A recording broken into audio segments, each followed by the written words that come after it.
Bonjour à tous et bienvenue dans Santé Bonheur, votre magazine dédié à la santé et au bien-être. Cette semaine, nous allons vous parler d'un problème de santé qui vous concerne peut-être. Ce sont les troubles du sommeil. Ils ont de sérieuses répercussions sur notre organisme. Et tout de suite, c'est le sommaire. Dans Santé Bonheur, vous comprendrez mieux ce que sont les troubles du sommeil grâce aux explications du docteur Gentina, spécialiste au centre de polysomnographie de la Louvière. Quels sont les effets néfastes de ces troubles sur notre santé? Les explications du docteur Monaca au CHR de Lille. À Béthune, nous évoquerons l'apnée du sommeil et ses causes dans le service de pneumologie. Et côté bien-être, vous comprendrez qu'il n'y a pas que les médicaments pour se soigner. Quand on parle de troubles du sommeil, on parle également d'apnée. Alors qu'est-ce que l'apnée du sommeil? Quelles en sont les causes? On regarde tout de suite un reportage d'Anne-Charlotte Duvivier. Au matin, je me sens très bien. Comme je me lève tôt, il n'y a pas de problème. Mais l'après-midi, je me sens fatigué, je me sens lourd. Une fatigue chronique liée à des ronflements, voilà les symptômes qui ont poussé Philippe à réaliser un dépistage d'apnée du sommeil. À l'hôpital de Beuvry, environ 800 patients sont déjà traités pour ce syndrome. Tous les soirs, 5 personnes en moyenne réalisent un dépistage chez eux ou directement à l'hôpital. L'apnée du sommeil est méconnue mais pourtant fréquente. Pas loin de 15% de la population en France serait concernée. Ça, c'est le tracé d'un patient qu'on a vu la nuit dernière, qui se plaint de ronflement, de somnolence. Et donc, on voit très bien sur le tracé les arrêts respiratoires. Ici, vous avez le flux respiratoire. Vous voyez que le patient s'arrête, il reprend, il s'arrête, il reprend. Et ça, environ 80 fois par heure.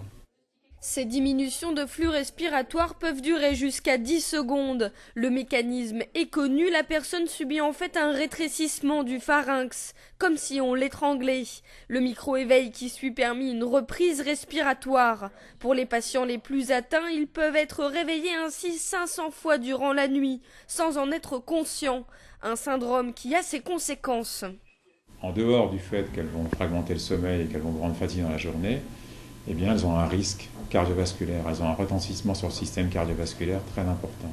Elles favorisent l'hypertension artérielle, elles favorisent les accidents coronariens, les accidents vasculaires cérébraux. C'est un facteur également favorisé pour le diabète. Bref, ça a beaucoup de conséquences qui font qu'on sait bien que ça réduit la durée de vie, si on ne les traite pas. Grâce à la polysomnographie, l'examen qui dépiste les apnées, ce syndrome n'est plus une fatalité.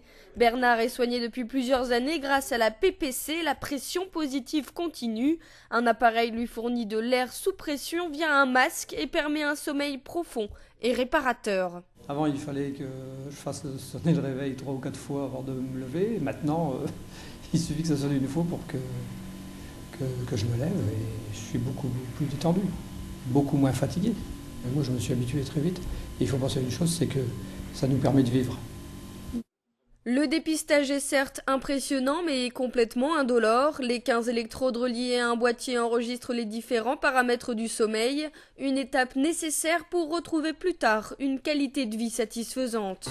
Fais dodo. Malheureusement, une berceuse ne suffit pas toujours pour s'endormir. Et oui, 4 à 7% des Français souffrent de troubles du sommeil. Je me trouve actuellement au laboratoire du sommeil de la clinique de la Louvière où le docteur Gentina nous attend et va nous donner quelques explications. On y va. Docteur Gentina, bonjour. Vous êtes pneumologue ici à la clinique de la Louvière. Alors, expliquez-moi, qu'est-ce qu'on appelle les troubles du sommeil ? Alors on va distinguer deux grands troubles du sommeil. Tout d'abord l'insomnie, qui est le fait d'avoir du mal à s'endormir tout simplement. Et puis d'autre part l'hypersomnie, c'est le fait à l'inverse de dormir trop, pas forcément bien. Et le problème c'est que ces deux entités vont finir par générer une somnolence, c'est-à-dire le fait d'avoir envie de s'endormir dans la journée. Somnolence qui en fait est assez fréquente, puisqu'elle touche aujourd'hui globalement un Français sur 5. On considère que la somnolence, c'est le fait d'avoir envie de s'endormir dans la journée de façon un peu irrésistible. Et ça peut être très invalidant quand même dans la vie de tous les jours. Et comment peut-on savoir qu'on est atteint de ces troubles du sommeil ?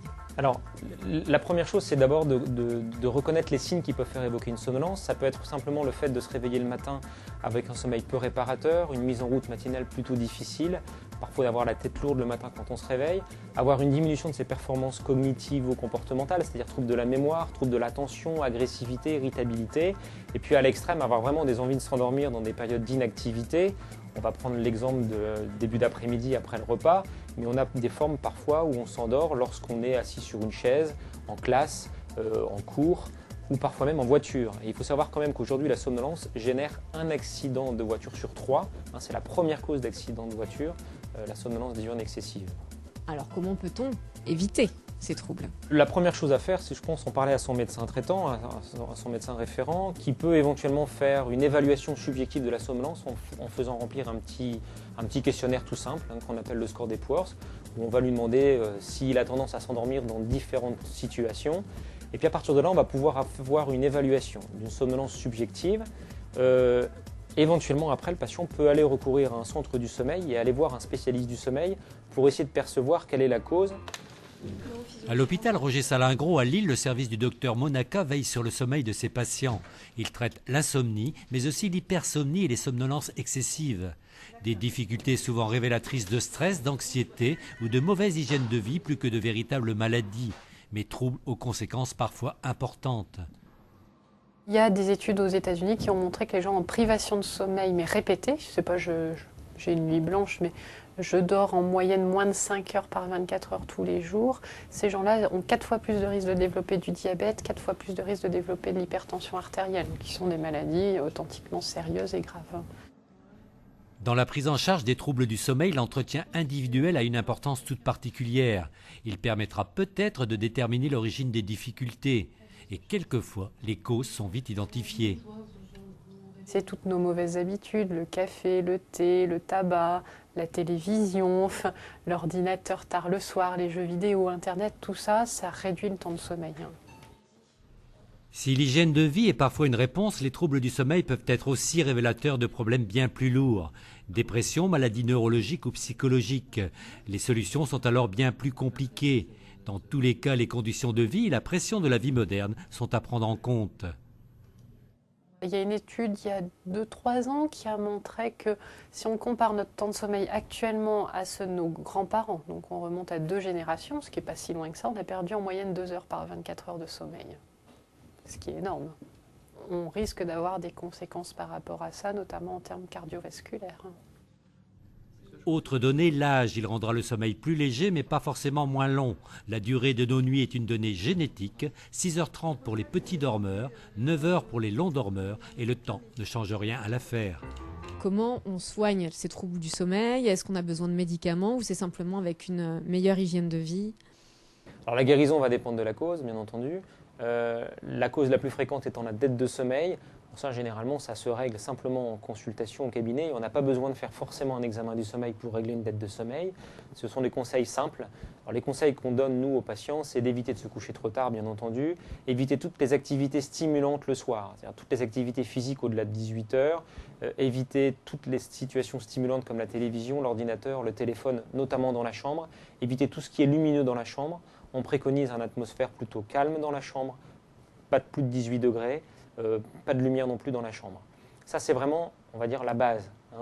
On va éviter le plus possible les médicaments, notamment les hypnotiques et les anxiolytiques, qui vont finir par provoquer une dépendance, une accoutumance, et finalement provoquer des endormissements rapides, mais des éveils très précoces, et en général aggraver l'insomnie.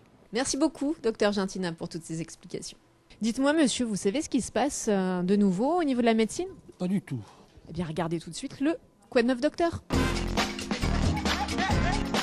C'est nouveau et c'est pratique et ça s'appelle le chat Maladie Rare. En effet, Maladie Rare Info Service propose un nouveau service internet, le chat spécialisé sur les maladies rares. Le premier lundi de chaque mois de 18h à 19h, les internautes peuvent poser leurs questions en direct à l'équipe de Maladie Rare Info Service. Pour y participer, c'est très simple, www.maladierarinfo.org. Le thème du 4 avril, concerné par une maladie rare, comment rompre mon isolement. La Fondation Guy Demar, l'enfance est bien mangée, agit pour apprendre aux enfants à bien s'alimenter. L'un de ses objectifs est de leur montrer que l'on peut éprouver du plaisir à être assis à table pour déguster un plat. Elle lance aujourd'hui un concours national Petit Cuistot qui s'adresse exclusivement aux enfants de 8 à 12 ans. C'est simple, il suffit d'envoyer une recette à base de produits régionaux. À travers ce concours, la Fondation a souhaité mettre en valeur et transmettre les bons comportements alimentaires.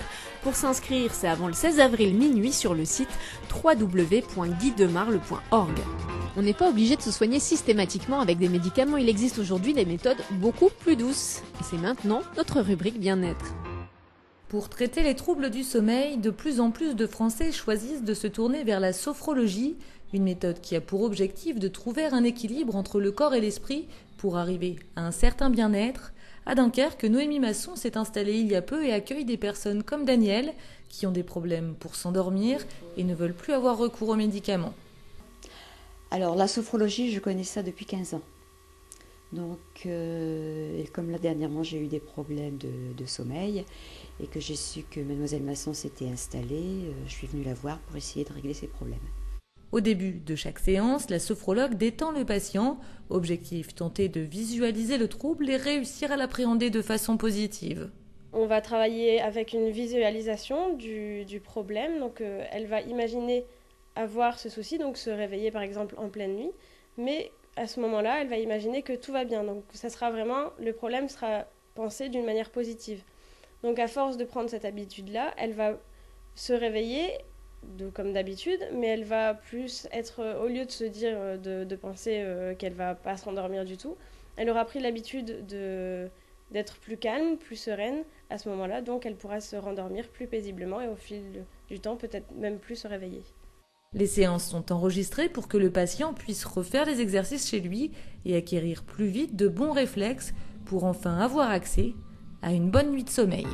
Vous avez un petit bobo, vous avez des questions? J'arrive. Non, allez, c'est votre question à un médecin et c'est notre rubrique Pourquoi Doc? Docteur, c'est le retour du soleil. Comment protéger ma peau? Personnellement, je recommande à mes patients, c'est de toujours utiliser un écran UV, surtout pour les enfants, les peaux claires, mais aussi les peaux pigmentées. Donc contrairement à ce qu'on pourrait penser, les gens qui ont une peau mate ou noire ou métisse prennent aussi des coups de soleil. Et de façon générale, il faut se faire attention du soleil même dans le nord. Eh bien ça y est, Santé Bonheur, c'est déjà fini. On se retrouve très vite pour un prochain numéro de La Santé qui vous concerne. En attendant, comme je le dis souvent, la santé c'est important, alors prenez-en soin et surtout ne vous endormez pas. D'autres programmes arrivent sur WEO.